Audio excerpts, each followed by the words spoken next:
예, 아멘. 형제님 기도 말씀처럼 오늘 또 주님의 경륜을 다루고 있는 메시아의 왕국 복음을 우리가 또 함께 나눌 수 있도록 집회를 주선해 주셨고 이 자리에 참여케 해주신 주님 앞에 감사를 드리며 오늘 나누고자 하는 말씀을 통해서 이 말씀이 지나간 옛 이야기가 아니고 오늘을 살고 있는 우리들의 구원을 위한 말씀으로 다 취하여 받을 수 있도록 형제 자매님들 심령과 마음속에 믿음의 주이신 주님께서 더 충만하게 임재하시고 형제 자매님들이 믿음을 더해 주시기를 바라며 오늘 나눈 말씀에 이어지는 천국 복음의 증거들이 우리들의 사명이 되어져서 많은 사람들에게 이 말씀을 담대하게 증거하고 선포할 수 있는 능력과 권위를 온 입혀 주시기를 주의 이름으로 기도합니다.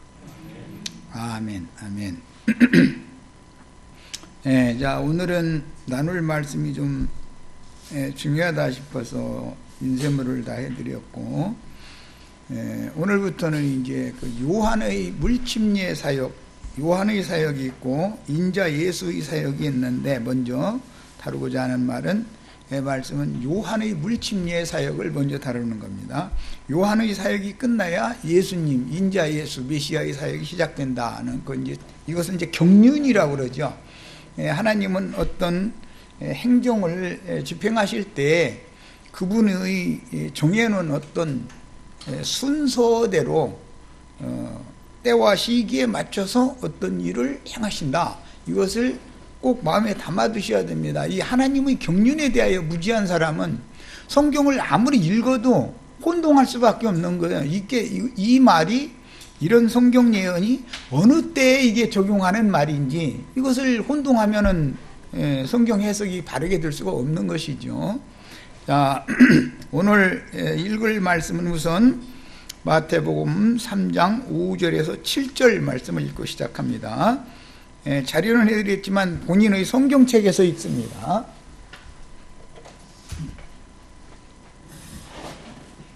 자, 같이 읽습니다. 이때에 예루살렘과 온 유대와 요단강 사방에서 다 그에게 나와, 여기 이제 번역을, 우리 번역으로는 이렇게 거기에 사는 사람들이 나온 것으로 이렇게 번역을 했는데, 이걸 직역을 하면 예루살렘, 온 유대, 요단강 사방이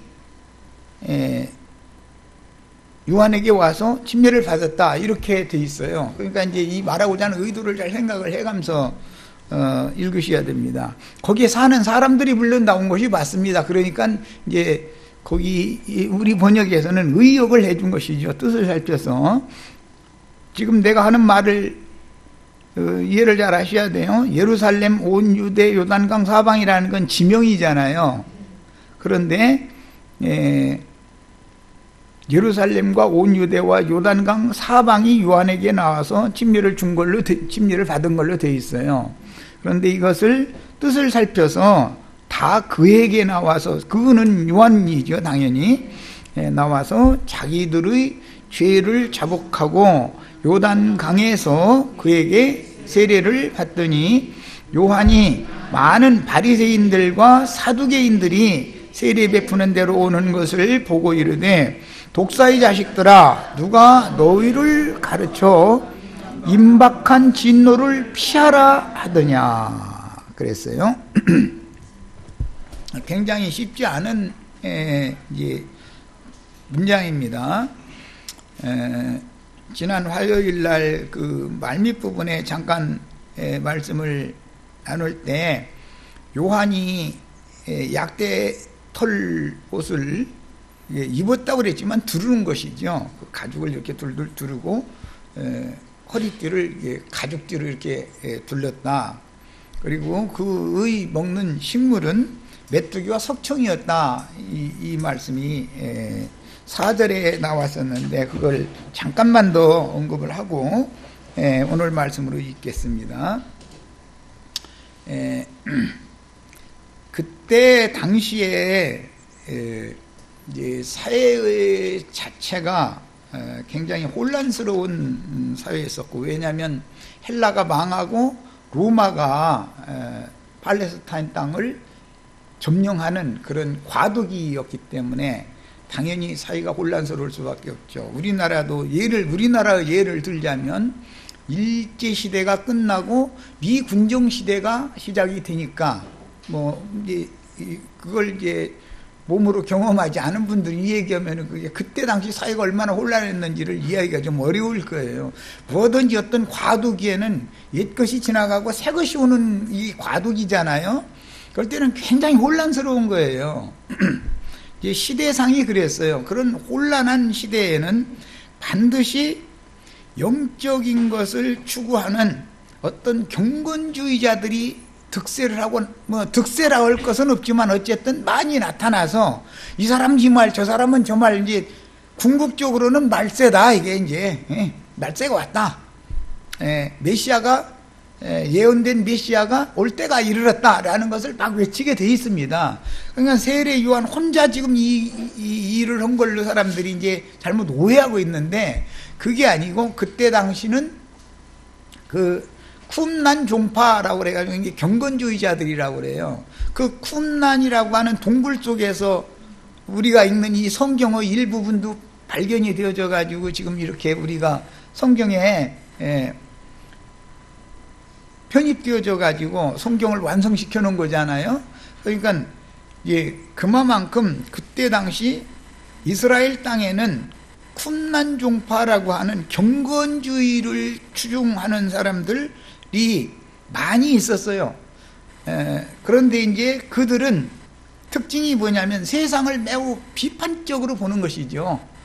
이제 이 세상이 심판받을 때가 왔다라는 이제 그런 관점을 가지고 있으니까 세상에 대해서 소망이 없다 보니까 금욕주의로 자신들을 경건한 사람으로 이제 수양을 해가지고 하나님의 날을 예언된 주 여호와의 날이 이제 임박했으니까 그 날을 맞는 것을 추구를 하던 그런 경건주의 파가 있었어요. 이것을 쿰난 종파다 그래요.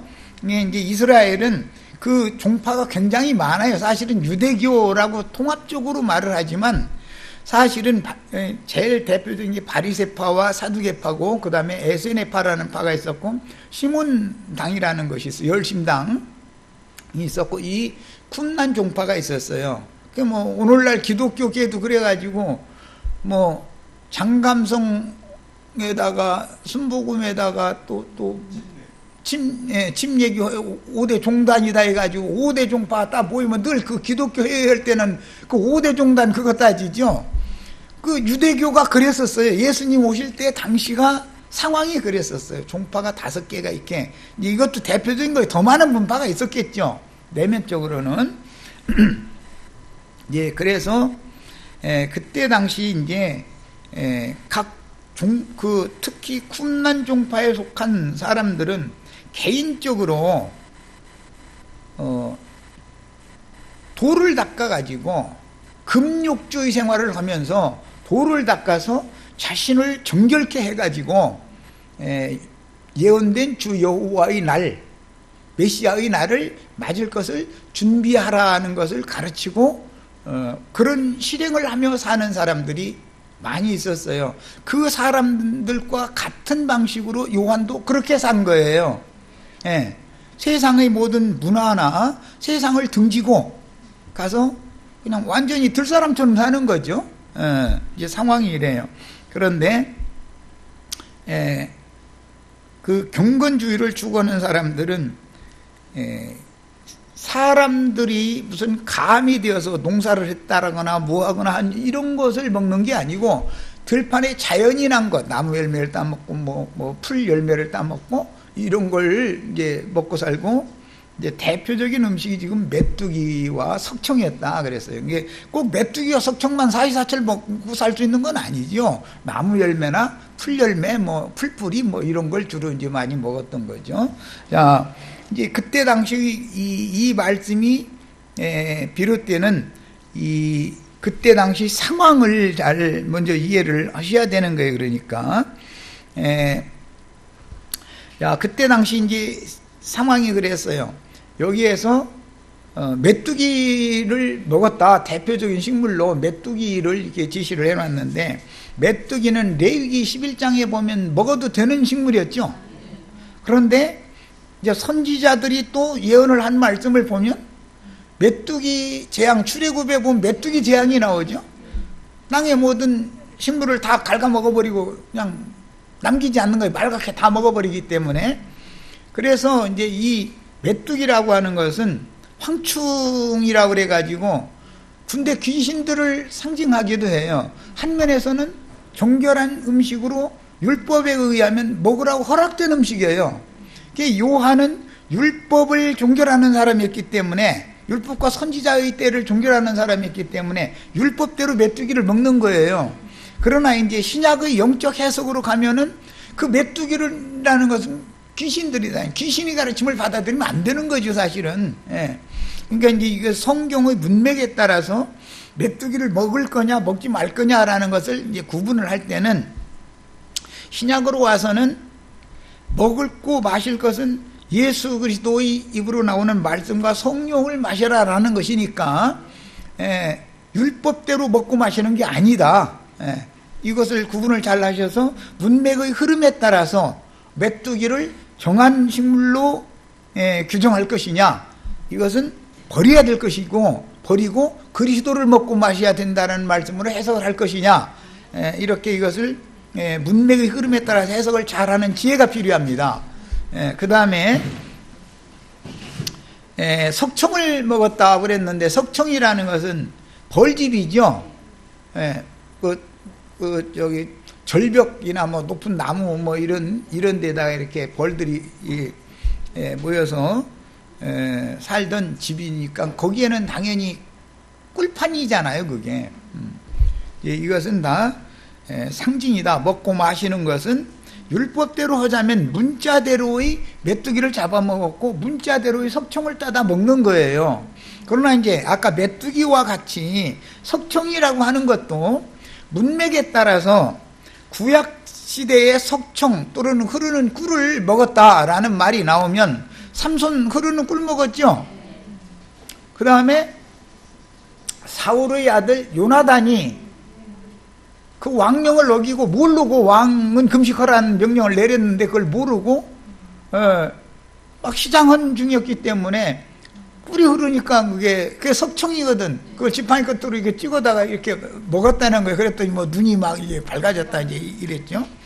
그래서 그런 문맥이 나올 때는 구약 시대에는 문자대로의 꿀을 말한다 이거예요. 석청을 말한다 이거예요. 그러나 이제 신약 시대로 오면 영적 해석을 말하기 때문에 하나님의 말씀, 예수 그리스도 입으로 나오는 모든 말씀을 단 꿀의 식물로 먹는 것을 상징한다 이거예요. 이제 우리 개역 성경 번역에는 이제 그 구절이 빠졌지만, 누가복음 24장 마지막 장에 보면은 주님께서 부활의 날 저녁에 제자들에게 오셔가지고 먹을 것을 달라고 그랬죠. 그랬더니 거기서는 메뚜기와 석청을 예수님께 드린 게 아니고 숯불에 구운 생선 한 토막과 벌집이라고 그랬는데 그게 이제 석청이단 말이에요. 한 조각을 드렸다는 거예요. 그런데 예수님이 그걸 잡수셨다, 이제 이렇게 됐어요. 그러니까 이제 신약 성경에서 해석을 할 때는 꿀이라는 말은 주님께서 가르쳐 준 말씀을 제자들이 영으로 깨달아서 단 꿀의 식물로 먹었다, 그렇게 해석이 된단 말이에요. 이게 문맥에 따라서 똑같은 어떤 메뚜기나 석청 등과 같이 이제 여러 가지가 있어요.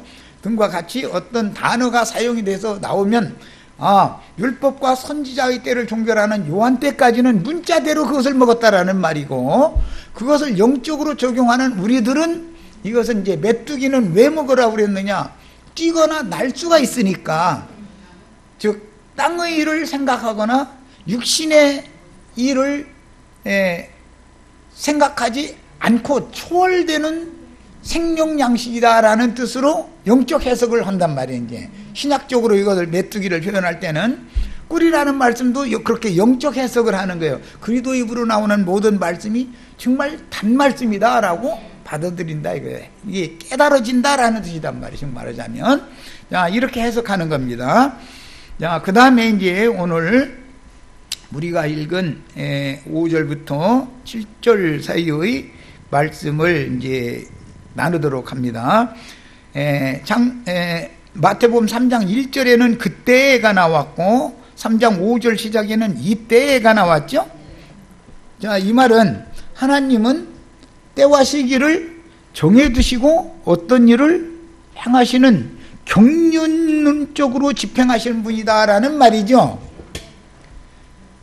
때와 시기에 대해서 그냥 무지한 사람들은 하나님의 말씀을 다 그 영으로 해석하는 영적인 거에 다 잃어버리려고 얼부무리려고 그러죠. 그러면 성경에 나오는 그때라든지 여자여 아직은 내 때가 이르지 아니하였나이다. 그리고 나서 이제는 예수께서 자기 때에 오셨다. 그럼 뭐든지 그러면 그 때에 대해서는 어떻게 해석할 거냐 이거예요. 영적만 주장을 하다 보면 성경이 지금 한쪽으로 치우쳐져 버리기 때문에 안 맞는 거지요. 균형이 안 잡힌다 이거예요. 그래서 오늘 우리는 성경을 읽을 때는 사람의 생각을 가미해 가지고 함부로 자기 좋은 대로 편리한 대로 해석하고 주장하면 안 된다라는 것을 기본적으로 아셔야 돼. 성경이 말하는 대로를 있는 그대로를 받아들여야 된단 말이에요. 이때라고 돼 있으면 그 때에 대해서 알아야 된다 이거예요. 아무 때나 이런 일이 있는 건 아니다 이거예요. 예언의 말씀이 응할 때가 있기 때문에 요한이 침례 사역을 시작할 때 그 때가 차야 그 일을 해야 되는 것이지, 그 전에 이미 쿰난 종파가 요한이 하던 일과 같은 일을 많이 했어요. 한두 사람이 이런 게 아니에요. 요한 혼자 이 침례 사역을 했다고 사람들이 생각하는데 그렇지 않습니다. 경건주의를 추구하던 사람들이 그때 당시 많았었어요. 그 사람들은 아주 극도의 금욕주의를 실행했단 말이에요. 그러다 보니까 요한처럼 사는 거예요. 들사람처럼 이러고 사는 거예요. 쿰난 종파에 속한 사람들은 다 이러고 살았어요. 요한처럼. 그런데 요한이 많은 쿰난 종파 사람들이 하는 것과 같은 그런 극도의 금욕 생활을 한다 이거예요. 그래가면서 막 계속 기도만 하는 거예요. 그래서 요한의 무릎은 낙타 무릎이다 했었고, 그 엘리야의 영과 엘리야의 능력으로 보냄을 받은 사람이기 때문에 3년 반 동안 비 안 오게 하느라고 엘리야가 막 기도하죠. 그 다음에 또 3년 반이 차고 나면 이제는 비 좀 달라고 또 기도하죠. 이제 요한은 기도하는 사람이요. 엘리야의 영을 받았기 때문에. 그럼 예수님은 그런 종교적인 기도를 하지 않았다 이거예요. 그렇다고 예수님 기도를 안 한 건 아니죠. 막 산에 가서 기도하시고 금식하며 기도하시고 이렇게 해가지고 사도들도 택할 때 그런 식으로 택하고 다 그랬었어요. 예수님의 기도와 내용이 다르고 하는 방식이 달랐고, 요한의 모세로부터 요한까지 하나님이 보낸 사람들의 기도하는 방식과 그 다음에 기도의 내용이 달랐다 이거예요. 모세가 40일 동안 금식에 와서 기도했잖아요. 요한도 그러는 거예요. 막 이렇게.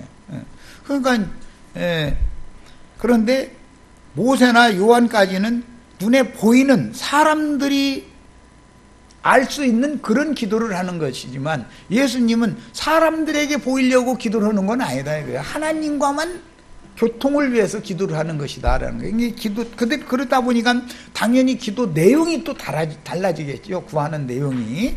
자, 오늘은 이제 이걸 중점으로 말씀을 나눌 거예요.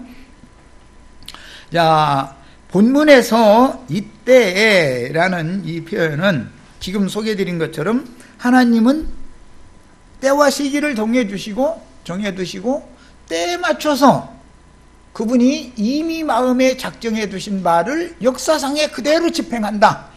이것을 우리는 믿어야 믿어야 되고 말고 이것을 구태 말할 필요도 없지만, 지나치게 신령한 사람들이 다 영적 경륜 그거 다 소용없는 소리다 말이에요. 영적으로 다 이루어졌고 잃어버리는 사람들에게 영지주의라고 그러죠. 이런 사람들이 이 쿰난 종파에 속한 사람들도 영지주의자들이 대부분이었었어요. 근데 그 사람들은 막 이제 예언된 메시아의 날이 임박했다고 그들도 그걸 믿고 있었기 때문에 극도의 금욕주의 생활을 한단 말이에요. 그러니까 그들이 행하는 금욕주의와 예수님 진짜 금욕주의 나시린 제도가 그게 이제 금욕주의를 하는 게 나시린 제도죠. 예. 그런데 나시린들은 포도나무에서 난 것만 먹지 말라고 돼 있는 것이에요. 율법에 보면.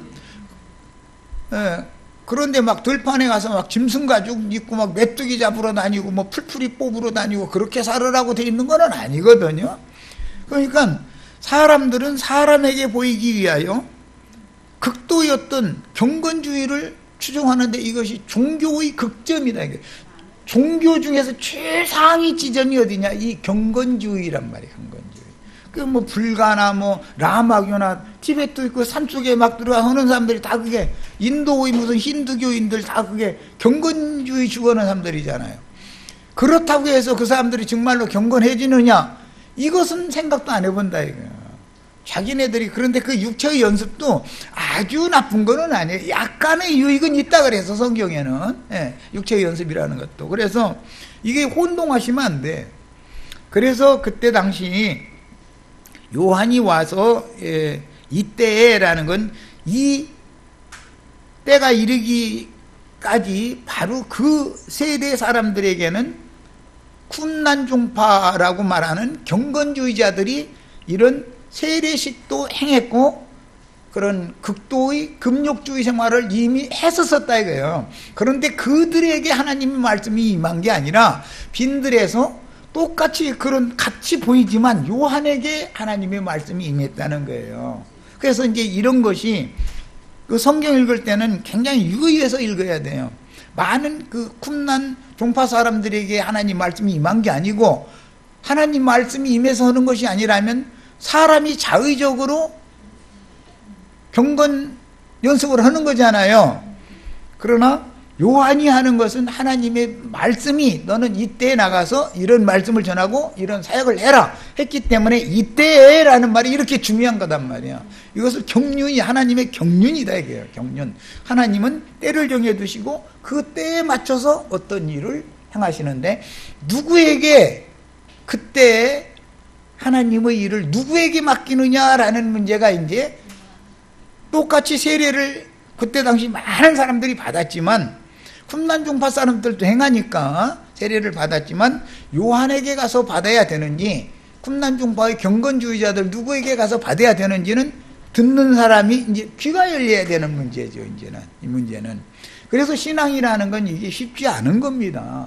지금 이 시대에도 강대상에서 여러분은 경건해야 되고 성결해야 되고 이걸 강대상에서 다 그거 전하잖아요. 이것저것에. 그거 안 전하면은 그럼 세상에 도둑질해서 살으세요. 막 이쁜 여자 있으면 끌어다가 강제로 막 강간하시고 막 말 안 들으면 족쳐가지고 데려다 강제로 안에 삼으세요. 이렇게 가르치면 예배당 손님 와야 안 와요? 그렇게 하면 안 된다고 가르치죠. 거룩해져야 된다고 경건해져야 된다고 이렇게 가르치지. 그런데 다 같은 말을 하는 것 같지만 누구에게 하나님의 말씀이 임해서 하나님이 보내서 그 일을 하느냐는 듣는 사람들이 귀가 열려야 되는 문제다. 이게 이제 들을 귀가 필요한 거다. 이런 말이에요. 야, 그래서 이제 본문에서 이때라는 이 말은 침례자 요한이 가까이 온 천국을 맞이하기 위해서 회개하라 천국이 가까이 왔느니라 라고 최초로 이 천국이 가까이 왔다라는 말을 선포하기 시작한 때를 말한다고요. 경건주의자들은 메시아의 때가 임박했다. 세상 멸망이 임박했다. 이렇게 전했죠. 그들은 천국이라는 말을 사용하지 않았단 말이에요. 그들은 그걸 이해도 못했고 메시아의 왕국이 천국이라는 것 자체를 경건주의자들은 몰랐다 이거예요. 왜냐하면 구약의 율법에는 천국이라는 용어가 나오질 않으니까. 그렇죠? 네. 그런데 요한이 천국이라는 용어를 최초로 사용한 사람이에요. 천국은 하늘들의 왕국이라는 뜻이에요. 자, 문자대로 자면 무려 400년 동안이나 여호와의 말씀을 듣지 못한 영적 기갈을 만났던 구도자들은 이제 그때 당시의 구도자들은 사회상이 너무 혼란스러우니까 언제나 사회가 혼란스러울 때는 몇 년도 몇 월 며칠 날 주님이 오신다. 바로 이때가 그때다 해가면서 막 뭐 세상사 다 접어둬야 된다. 자식들 학교 보낼 필요도 없고 뭐 세상에 돈이 있으면 뭐냐. 다 그거 쌓을 필요가 없다. 막 이런 것을 전하게 되죠. 어느 시대든지 사회가 혼란해지고 사람들이 세상사에 대해서 다 절망감을 느낄 때는 이런 사람들이 나타나게 돼 있어요. 우리나라도 뭐 1992년 뭐 그때 이런 거 막 주장하던 사람들이 있었었죠. 자, 그런데 그 사람들이 특징이 뭐죠? 자식들 학교는 뭐라고 보내느냐 이거예요. 세상 심판이고 주님의 나라가 이제 주님이 곧 오는데 내일 모레 세상 공부는 시켜 뭐하냐 이거죠. 자, 그러고 은행 통장에다가 잔고를 놔두지 말아라. 이걸 이제 하는 거예요. 그럼 잔고를 안 놔두려면 다 써야 되는데 악한 일에 쓸 큰 돈을 갖다가 가지고 함부로 쓰면 안 되니까 그걸 이제 예배당 나한테 가지고 와라 이제 이 말이죠. 결국은 그렇다고 뭐 이장님 씨가 나한테 갖고 와라라고 하지는 않았어요. 은행에 잔고를 왜 세상이 심판받는데 잔고를 몰라고 놔두냐. 그걸 가지고 지금 우리가 지금 전파하는 1992년도 10월 며칠 날인가 그날 예수님이 오신다는 걸 전파하기 위해서는 돈이 많이 필요하니까 전도를 위해서 좋은 데 써라 이렇게 얘기를 했지 나한테 갖고 와라고 얘기는 안 했습니다. 그래서 재판할 때 그 얘기 했잖아요. 나한테 갖고 오라는 건 아니다. 그런데 그냥 다 갖다 바쳤다. 그래서 내가 그냥 쓸 만큼 쓰고 남아서 내가 뭐 달러가 뭐 몇십만 달러 막 있고 막 이러니까 이제 검사들이 이제 그거 조사하니까 그거 나한테 갖고 오라고 나 설계 한 번이라도 한 적이 있나 보라고 말이야. 그러니까 사실 조사해보니까 없어. 예. 이 복음을 전하는데 써야 된다 이렇게만 한 거지. 그 전도용으로 돈이 필요하다라고 얘기한 거지 나에게 갖고 오라고 한 것은 아니다. 그러니까 처벌할 수가 없는 거예요. 그 말이 맞는데 어떻게 할 거야. 강에서 갖고 오라는 것이 아닌데. 이런 상황은 매 세대마다 세상 흔히 말하는 말세론을 강조하는 자들의 무리에는 이런 상황이 반드시 따라오게 되어 있습니다. 반드시. 예. 자, 그 다음에 침례자 요한의 말씀 선포를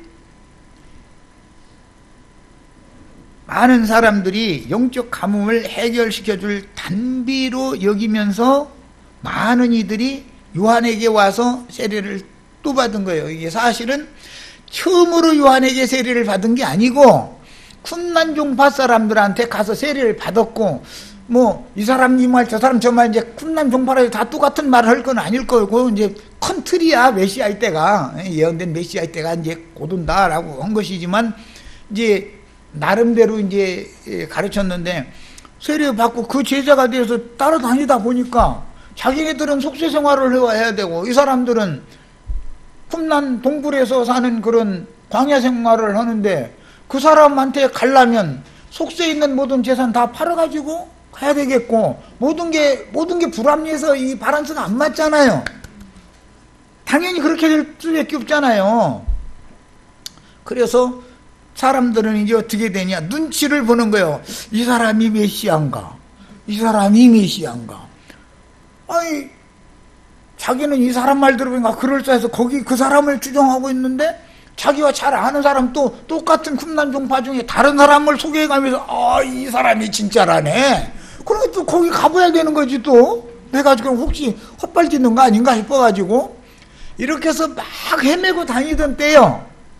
이때라는 말은 그냥 가만히 집에서 생활하다가 요한이 얘기하라 천국에 가까우니라니까 다 그때 납시 요한에게 몰려갔다 그 말이 아니단 말이에요. 이해하세요? 지금도 마찬가지죠. 지금도. 네. 그래서 예수님이 너희가 광야에 뭘 보러 나갔더냐 막 요한 얘기를 해가면서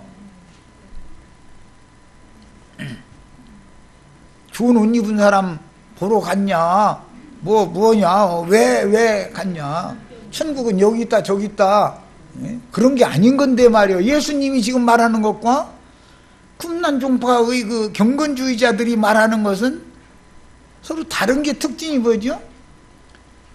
메시아의 나라가 여기 있다, 저기 있다, 몇 년도 몇 월 며칠 날 하루에 그날이 임한다, 이게 특징이죠.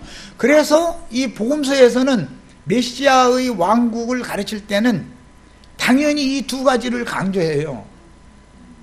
천국이라는 것이 어떻게 임하느냐, 이게 어디에 있느냐, 이거 천국은 첫째는. 그 다음에 몇 년도 몇 월 며칠 날 임하느냐, 이거예요. 어느 때 임하나이까, 이게 관심사요. 어디로 임하나이까, 어느 때 임하나이까. 바리새인들도 예수님한테 그거 물어보잖아요. 두 가지. 오늘날 기독교인들이 다 관심이 거기에 쏠려 있죠. 그런데 예수님의 답변은 앞으로 2000년 후에 내가 몇 년도 몇 월 며칠 날 갈게, 이렇게 하면 얼마나 쉬워? 그럼 아예 우리 때 아니고 말고 먹고 마시고 그냥 가자, 잃어버리면 되니까. 그런데 어느 때 임하나이까 하고 질문하면 몇 년도 몇 월 며칠 날이야, 이렇게 답변도 안 해주시고, 어디로 임하나이까 하면 그것도 뭐 주검이 있는 곳에는 독수리들이 모이느냐, 무슨 소리인지 헷갈리게 만들어버려. 사람들이 생각을 천국 복음에다가 가미하는 것들은 전부 가짜다, 이거예요. 가짜다. 어느 때 임해야 돼요? 오늘 지금 당장 임해야죠. 몇 년도 몇 월 며칠 날 예수님이 가르치는 천국이라는 게 뭐였었어요? 그 술 친구들로 더불어 먹고 마시던 중도 주님의 나라가, 주님이 오시는 것이 더디우실 것이다 라고 생각한다는 거예요. 왜? 하도 쿰난종파니 뭐 이 경건주의자들이 이때다 얘기를 하는데, 그들이 말한 게 다 틀려. 이제 틀리면 뭐라고 말을 하냐면 계산착오였다든, 또는 뭔가 한 가지를 다 맞아 들어갔는데 뭔가 하나가 지금 약간 이제, 그래서 지난번에 말한 거 그거 하면 잘못됐지만 이번에는 진짜 다 꼭 이런 식으로 자꾸 해나가서 밀어나가는 거거든. 그러다 보면 사람들이 속는 것도 한두 번이지 5번, 6번, 7번, 10번 정도 하면은 누가 그런 소리 하면 귀가에 들으려고 해요, 안 들으려고? 미친놈 하나 또 나왔구만, 잃어버리죠. 이제 꼭 그렇게 하는 거예요. 그래서 아무도 들으려고 하는 사람이 없는 분위기가 팽배해졌을 때 오셔야 도적같이 오실 수가 있죠. 안 그러면은 막 사방에서 나팔 부는 대로 그대로 온다면 도적같이 오실 수는 없잖아. 도적같이는 유네스한테나 오는 것이고, 몇 년도 몇 월 며칠 날 어디로 온다라고 믿는 사람들한테는, 소위 말하는 기독교계에는 주님이 오실 수가 없죠. 주님은 지금 천국을 가지고 도적같이 오늘 당장 나에게 임하셔야 되는 거예요. 당장, 지금이어야 된다 이 거예요. 곧 이때라라는 말이에요. 이때다. 성경은 그래서 이걸 아주 비밀리에 이렇게, 지금 임하지 않은 천국은 죽은 다음에 올 수 있어요, 없어요? 없어요. 이 때와 시기라는 거에 대해서도 잘 뭔가 이해를 정확하게 하셔야 돼요. 그렇다고 해서 지금 이때만 있는 게 아니고 이제 추수를 종결하는 종결의 시기가 있죠. 짐승의 때라고도 그러고 증인들의 때다 이거예요. 일곱 눈들이 일곱 나팔을 부는 때가 온다 이거예요. 이제 그럼 마무리 때가 또 당연히 있게 마련이죠. 이게 양면이 있어. 시작이 있고 끝이 있어요. 우리에겐 도적같이 오시는 주님이 지금 이때야 되고, 그 다음에 나타나시는 주님이 오시기로 약속된 그때가 종결기가 또 당연히 있다. 우리 이제 이걸 믿는 거예요. 그래야 다음 시대로 넘어갈 수 있으니까. 그래서 많은 사람들한테 여러 번을 속았던 사람들이었기 때문에 요한에게 침례를 받으러 온 사람들이, 물론 처음에 요한에게 와서 이렇게 침례를 받은 사람들도 개중에 있겠죠. 그러나 대부분은 여기저기 경건주의자들을 찾아다니면서 실망한 사람들이 요한에게 마지막으로 한 번만 더 속아보지 하고 속아주러 온 사람들이요. 이게 지금 사실은 그런 겁니다. 이 배경이 그런 거예요. 이제 이런 그때 당시 사회상 이 배경을 이해를 못하고 그냥 성경 읽으면 많은 사람들이 왜 이렇게 예루살렘과 온 유대와 요단강 사방에서 요한에게 왜 이렇게 많이 몰려왔을까? 그냥 가만히 있다가서 요한이 회개하라 천국에 갖고 와니라 했더니 그냥 막 몰려왔다. 이렇게 사람들이 생각하시는데 그런 뜻이 아니다 이거예요. 이미 자신들은 세상에 대해서 또 유대 종교에 대해서는 구원의 여망이 없기 때문에 이 쿰란 종파에 속한 경건주의자들이 나타나서 여기저기서 특히 이제 요단강에서 세례를 베풀었는데 그들에게 가서 세례도 받고 이 사람도 추중해보고 저 사람도 추중해보고 많이 해본 거예요. 해도 다 아닌 거야 이제 결과적으로. 그러면 아이고 그냥 혼자 집에 가만히 있을래 이러다가 요한이 이때에 외치니까 요한에게 사실은 이말무지로 한번 나와 보는 거예요. 이런 사람들이 대부분이었었다는 걸 아셔야 돼. 이때라는 말 그 배경을 잘 아셔야 된단 말이야. 쿰란 종파의 경건주의자들이 이미 많은 이들에게 자기들과 같이 경건을, 즉 말하자면 도를 닦는 경건, 육체의 연습을 통해서 자신들이 정결케 되어진 상태로 메시아의 나라에 들어가야 된다. 즉 여호와의 날을 맞이해야 된다. 이렇게 전하던 때에 요한에게 지금 말씀이 임해서 요한이 사역을 시작했다 그 말이에요. 이제 이해하시겠죠? 자, 그러니까 막 예루살렘과 온 유대와 요단강 사방에서 요한에게 막 구름같이 몰려들었다라고 하면 갑작스럽게 된 일이 아닌 것이다 이거예요. 그때 당시 배경을 아셔야 돼. 자, 누가복음 3장 2절 지난번에도 읽었는데 오늘 한 번 더 읽어보겠습니다. 누가복음 3장을 다 같이 펴니다. 누가복음 3장 2절 아주 중요한 말씀이 나왔죠. 자, 안나스와 가야바가 대제사장으로 있을 때에, 이때지요. 하나님의 말씀이 빈들에서 사가랴의 아들 요한에게 임한지라. 이때단 말이야. 이때예요. 이때가 이때예요. 그런데 그때는 이미 많은 사람들이 말세가 되었다고 경건주의를 추구하면서 자기 자신의 영혼을 정결하게 씻어놓은 다음에 주의 날을 맞이해야 된다고 많은 사람이 외쳤던 때다 이거예요. 그때였어요. 자, 이번에는 또 3장 기왕 폈으니까 15절을 읽어보겠습니다. 백성들이 바라고 기다림으로, 누구를 바라고 기다리겠어요? 메시아를. 백성들이, 그때는 백성들이 메시아를 그렇게 기다리던 때다 이거예요. 이때는 사회가 혼란한 시기였었어요. 정치적으로는 헬라가 멸망하고 로마가 득세하는 그 과도기였기 때문에 혼란스러웠던 때예요. 백성들이 바라고 기다림으로 모든 사람들이 요한을, 혹이라는 말은 꼭 그렇다고 믿는 건 아니죠. 그러면 앞에 사람들한테 많이 속아봤다 안 속아봤다? 그 말이에요. 혹이라고 그냥 혹시 요한은 이렇게 생각하는 게 어떤 한번 마지막으로 한 번 더 속아보지 한 사람들만 요한에게 온 얘기를 하는 거예요. 예. 우리 윤에서도 혹시 그랬을지 뭐지 이 교단 저 교단 다 다녀보다가 혹시 여기 가면 아이고 한 번 더 속아보지 나도 그래도 속은 있으니까 내가 알아서 다 판단할 거예요 하고 다 오는 거죠. 맹신자로 들라고 오는 건 아니잖아. 다 내가 들어보고 판단하겠다라는 생각으로 오는 거지. 그러죠? 예. 그래서 요한을 혹 그리스도인가 이렇게 혹시라고 생각을 한 거예요. 꼭 그다라고 믿은 건 아니고, 혹 그리스도신가 심중에 생각하니 그랬어요.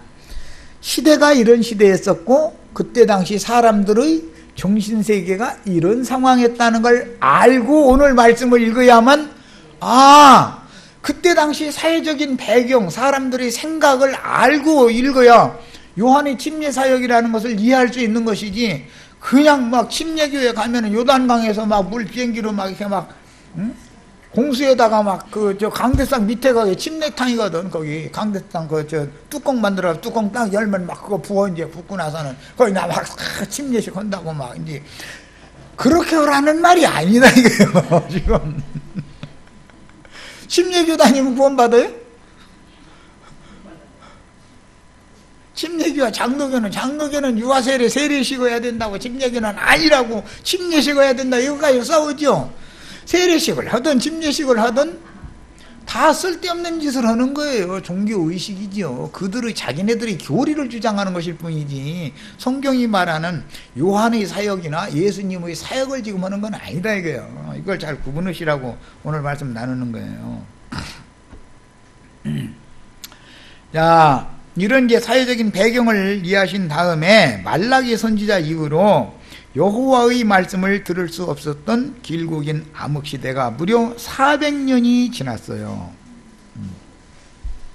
바벨론을 페르시아가 무너뜨렸고, 페르시아가 다시 헬라에게 망했고, 헬라가 다시 로마에게 망하는 이 지점이 오기까지 무려 말라기 선지자의 예언 이후에 400년이 지난 다음에 말라기 선지자 말라기서 가서 이제 한 소절 읽어보고 오겠습니다.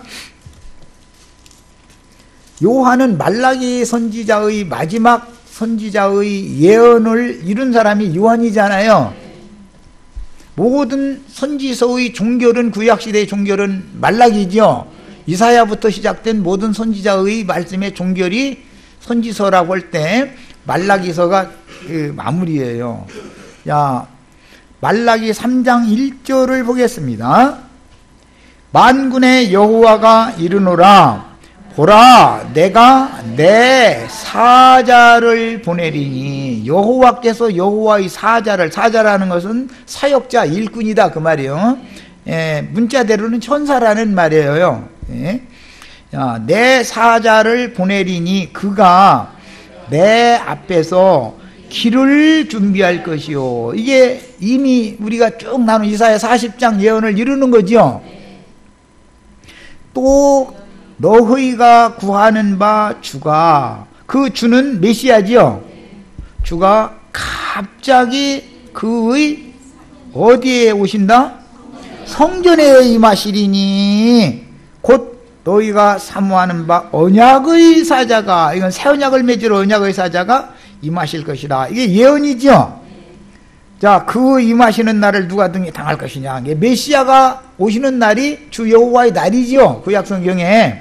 그런데 메시아가 어디에 임한다고 돼 있어요?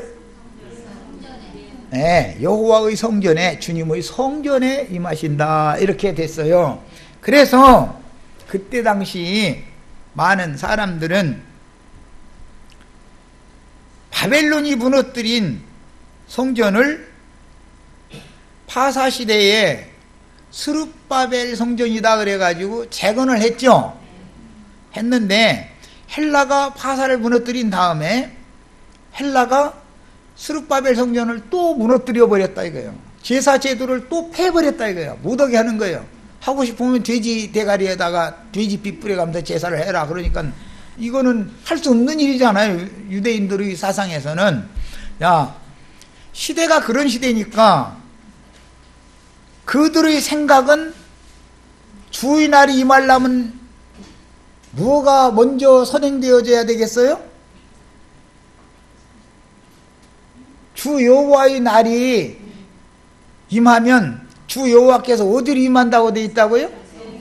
그분이 성전으로 임한다고 돼 있으니까 반드시 무너진 성전을 재건해야죠.